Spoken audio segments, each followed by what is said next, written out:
आता मराठी भाषेची देखील बैठक अनेकांनी बघितली असेल, अनेक साहित्यिक या ठिकाणी आले होते. तर मराठी भाषेसाठी देखील महाराष्ट्राच्या सगळ्या जिल्ह्यांमध्ये स्वतंत्र मराठी भाषा विभाग जिल्हाधिकारी कार्यालयामध्ये सुरू करण्याचा आम्ही निर्णय घेतलाय. त्याची वेगळी आस्थापना आम्ही निर्माण केली. तो विभाग देखील 2 महिन्यामध्ये साताऱ्यामध्ये सुरू होईल.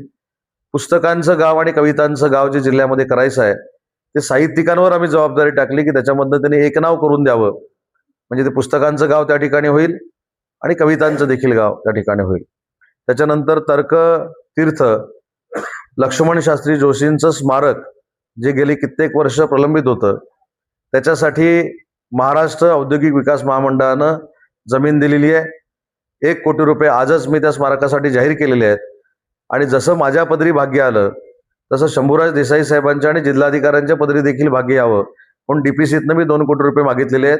मला खात्री आहे की ते देखील पालकमंत्री महोदय आणि जिल्हाधिकारी महोदय 2 कोटी रुपये आम्हाला देतील. कारण त्या विश्वकोशाची जी मर्यादा आहे ती 1 कोटीपर्यंतचीच आहे.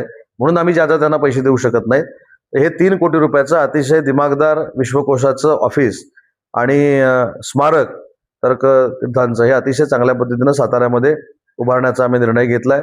अनेक साहित्यिकांचं आम्ही ऐकून घेतलंय. त्यांना जे जे काय महाराष्ट्राच्या स्तरावर मदत पाहिजे ती देण्याचा देखील आम्ही निर्णय घेतलाय.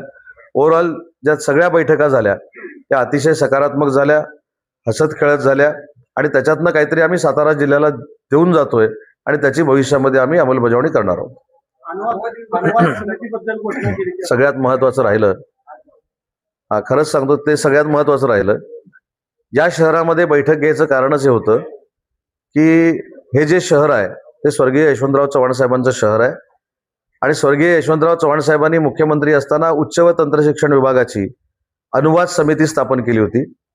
त्या समितीचा गाभा असा होता की मराठी पुस्तक जर इंग्रजीमध्ये अनुवाद करायचा असेल तर त्या लेखकाला खर्च न येता त्याच्या प्रकाशनाचा खर्च सरकारनं करावा हा त्याच्यामधला हेतू होता. पण नंतर ते होऊ शकलं नाही.